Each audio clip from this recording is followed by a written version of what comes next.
Assalamualaikum warahmatullahi wabarakatuh. Ketemu lagi dengan Ibu Indra Siningsih. Mari belajar kimia.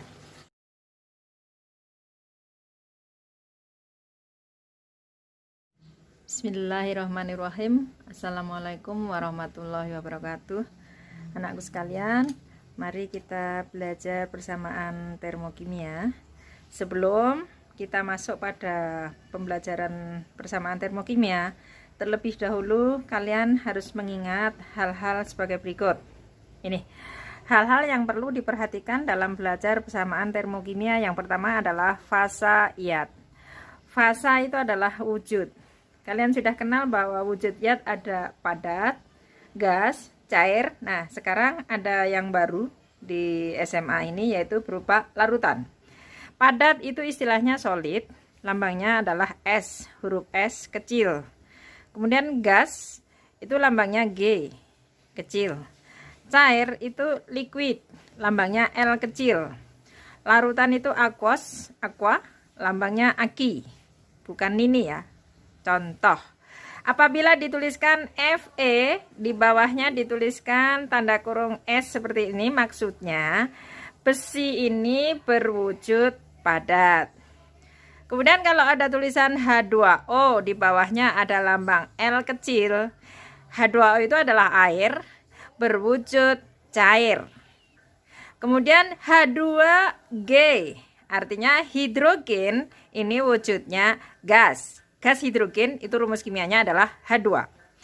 Kemudian kalau NaCl ditulisnya Aki, berarti NaCl ini berwujud larutan. Berbeda lagi dengan NaCl yang dilambangkan ini S, artinya ini solid. Artinya ini adalah NaCl berupa padat, yaitu natrium klorida yang berwujud padatan. NaCl adalah garam dapur. Jadi kalau yang seperti ini adalah garam yang ada di dapur kalian. Tetapi kalau yang berwujud larutan, itu berarti garam yang dimasukkan ke dalam air sehingga garam tersebut berwujud larutan. Satu hal lagi yang penting kalian ingat bahwa jumlah atom di dalam zat. Contoh, ibu punya H2, berarti ini jumlah atomnya ada 2 atom H. Kemudian kalau ada H2O berarti terdiri dari 2 atom H dan 1 atom O. Apabila 4 mol H2O berarti dikalikan 4 kali 2 berarti 8 atom H. Atom O-nya juga 4 dikali 1. Ada 4 atom O. CaOH 2 kali. Berarti ini ada atom Ca-nya 1. 1 atom Ca. O-nya dikalikan 2. Berarti ada 2 atom O. H-nya juga dikali 2.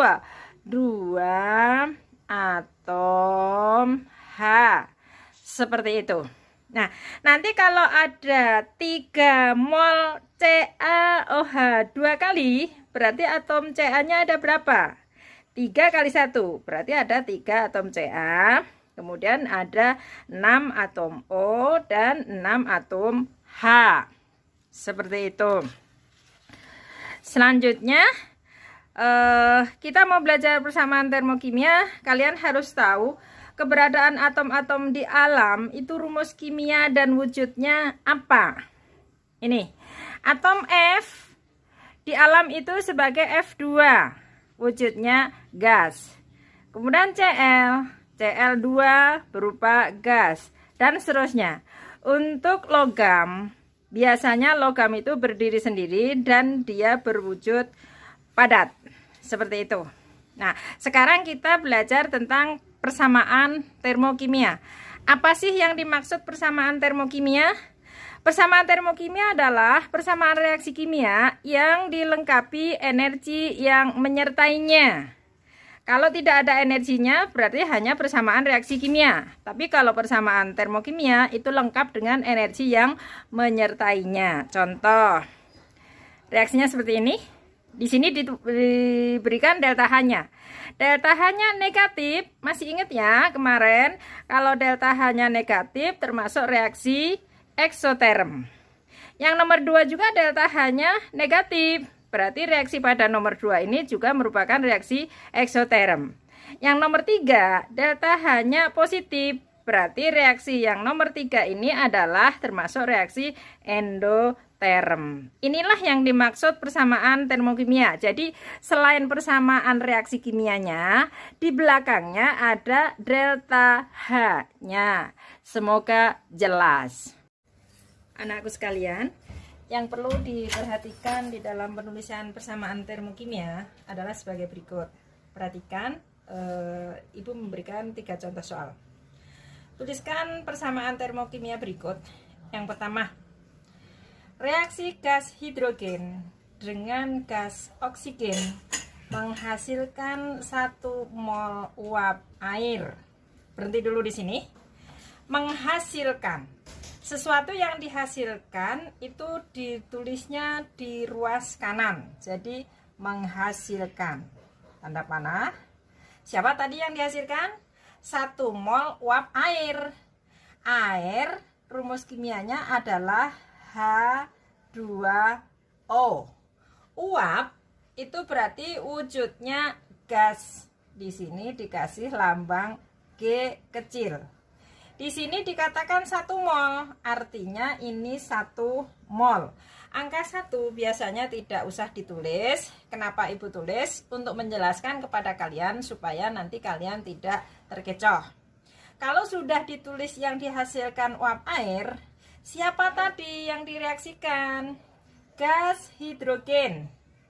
Gas hidrogen di alam hidrogen itu rumus kimianya adalah H2. Wujudnya gas dengan siapa? Gas oksigen. Gas oksigen di alam rumus kimianya adalah O2.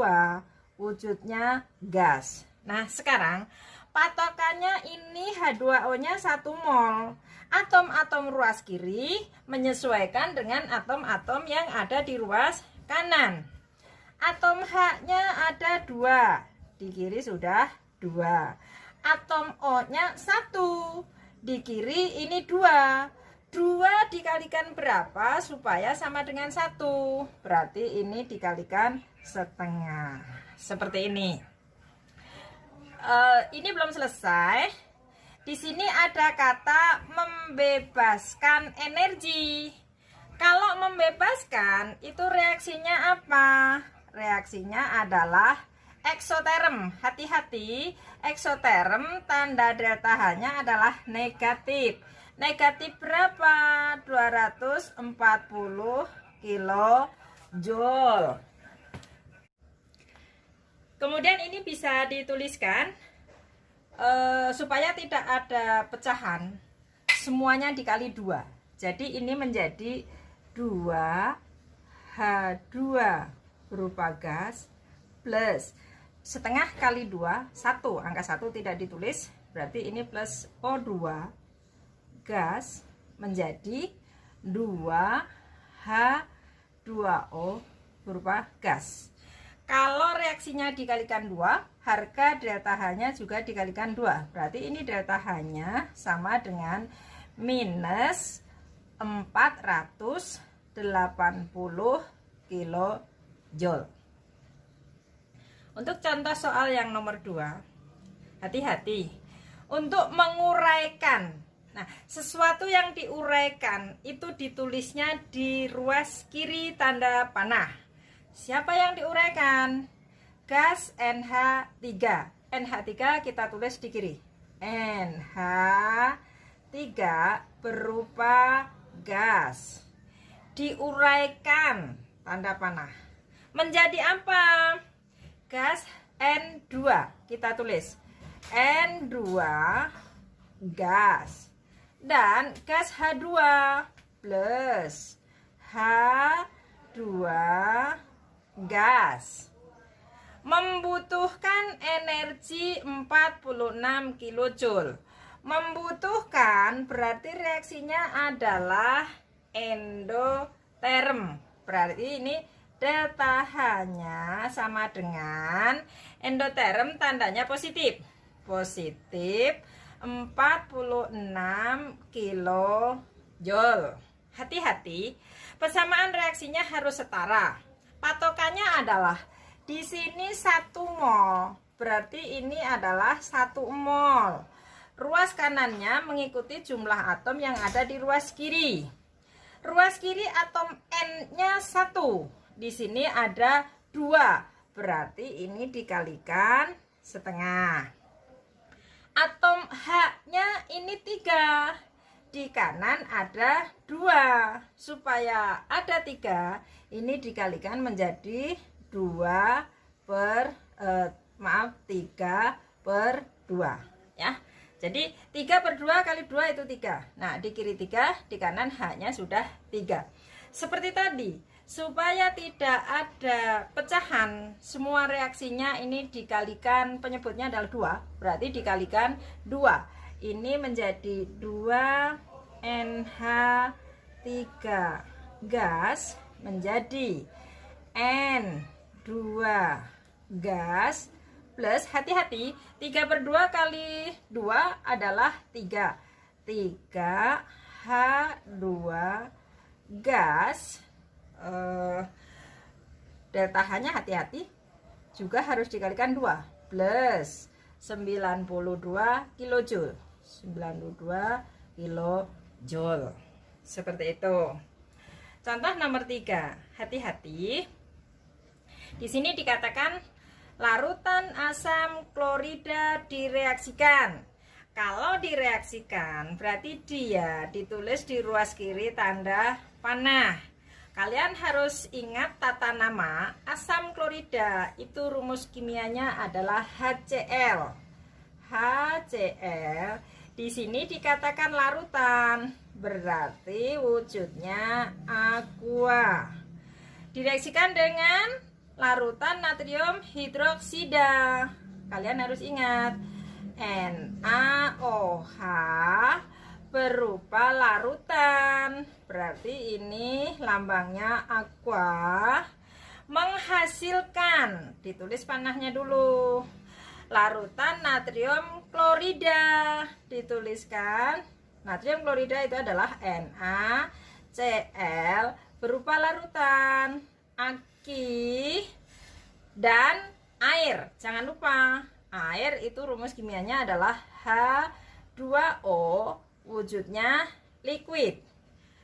Membebaskan energi 54 kilojoule. Mohon maaf nggak cukup ya, ibu ke bawah, harusnya lurus ke sana. Jadi ini delta H-nya sama dengan membebaskan, berarti reaksinya adalah exo. Kalau exo tandanya ini negatif.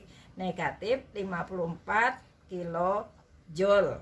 Nah, sekarang kita lihat apakah atom-atom ruas kiri dengan ruas kanan sudah sama.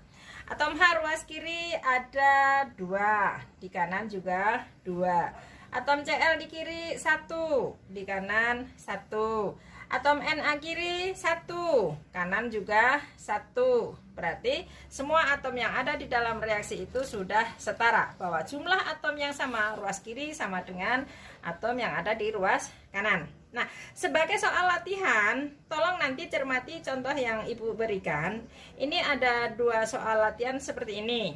Nomor 1, logam Ca bereaksi dengan karbon dan gas oksigen membentuk 1 mol padatan CaCO3, membebaskan energi 1207 kilojoule. Yang nomor 2, pembuatan 1 mol gas C2H2 dari grafit. Grafit itu karbon berupa padatan dengan gas hidrogen membutuhkan energi 226 kilojoule.